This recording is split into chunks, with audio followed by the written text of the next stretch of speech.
Hi, this is Jason from Horrific Nightmares, and it's time for a controversial view.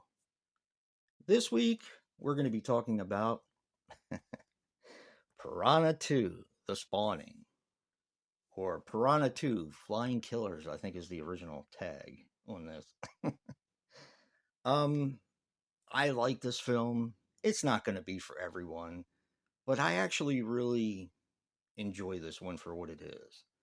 Now, Joe and I were originally going to do this for Positive Spin because, of course, this also gets a lot of hate. But in reading about it, he and I both were kind of amazed at all the things that went on in production. So we decided to change it up and do it for a controversial view.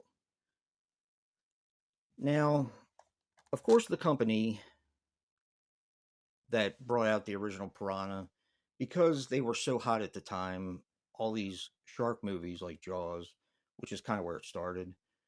You had Tentacles, you had Up from the Depths, all these ripoffs, Monster Shark or Devilfish or whatever it's called. Um, and the Italians started getting into it with Cruel Jaws and, like I said, Monster Shark.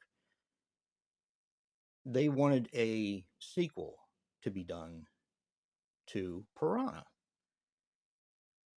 Now, one of the major problems that people had with Piranha 2 was the fact that they were flying piranha. To me, that's stupid. And I'll tell you why. If you've ever, it just kind of proves to me that people either don't pay attention or don't remember certain things before they speak. In the original Piranha, they were doing government experiments to make these killers and set them off in the waters of Vietnam. They were basically genetically tampering with them. And in the beginning of Piranha, well, not the beginning, but a little ways into the film, you have a walking one, a walking monster piranha. Is it really that hard to imagine having wings? I mean, come on. It's a horror movie. All right, now to the controversial parts. Now, I know this is credited to James Cameron. That's not necessarily what happened. Now, this is an Oviedo de Asinitis production. He was promised $500,000 to do a sequel to Piranha. But there was one catch.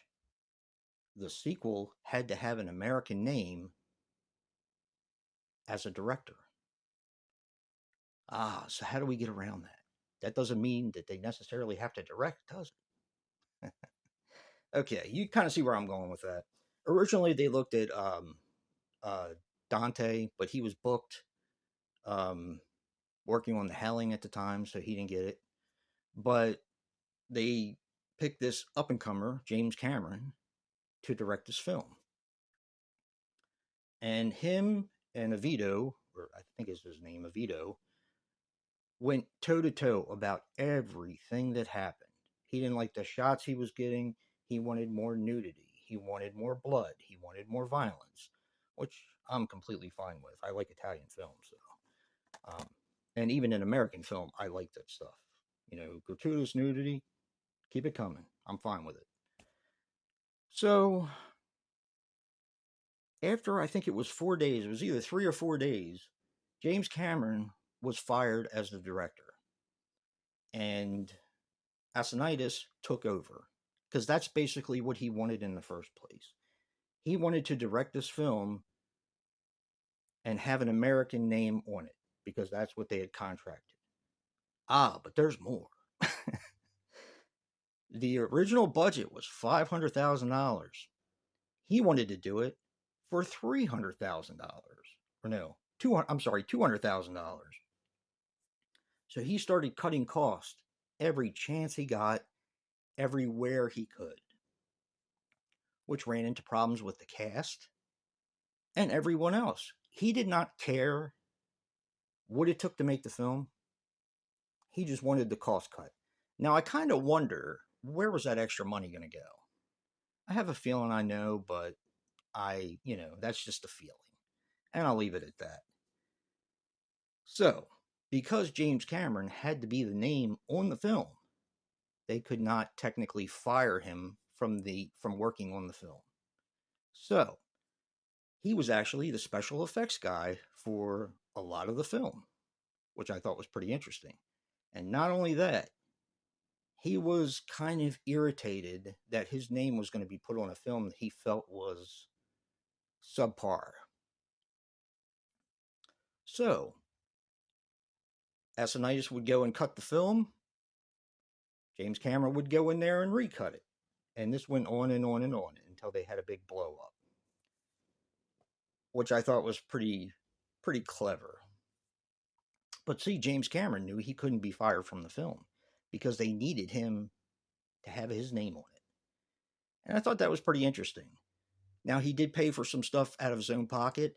Actually, when right before they started shooting, when James Cameron got there, he had realized that no one had done scouting locations when he got there.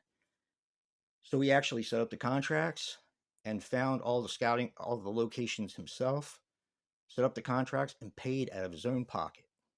Never reimbursed, of course. We also have Lance Hendrickson, and apparently this was his most trying film, as he puts it. They were so cheap. He plays a kind of like a Sheriff Brody type character in Piranha 2. If you've seen it, you know what I mean. They would not give him a uniform.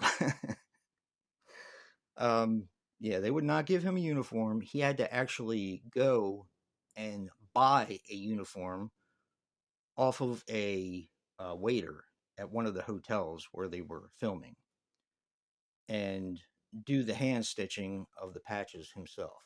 But that's not all. The gun that he has in his holster to his side is actually made of wood, and he had to carve it himself because they wouldn't give him one of them either. Yeah, there's a lot of really crazy things that happened on this, um, and to me, it just makes it more endearing, I guess, knowing all that they had to go through, and they still made a pretty damn good movie, as far as I'm concerned. Now, there is a little side note here. Apparently, for a while, James Cameron was given the permission to create a director's cut, which was put on Laserdisc, Japanese Laserdisc. Joe actually went as far as to get that director's cut and flip through it, and basically he likes this cut better because, like me, he likes the gratuitous nudity and blood and gore too. So this was the better cut, no matter what uh, James Cameron has to say about it. And there's one more thing, and I thought that this was really clever. He was under so much stress that he was lacking in sleep. One night he slept and he had a dream that this metal figure was chasing him, which gave him the idea for the Terminator. So thank you, Piranha 2, for giving us the Terminator, at least, if nothing else. Don't forget to check out Joe's controversial view on Piranha 2 The Spawning or Flying Killers. that cracks me up. And don't forget, guys, physical media matters. And until next time, peace.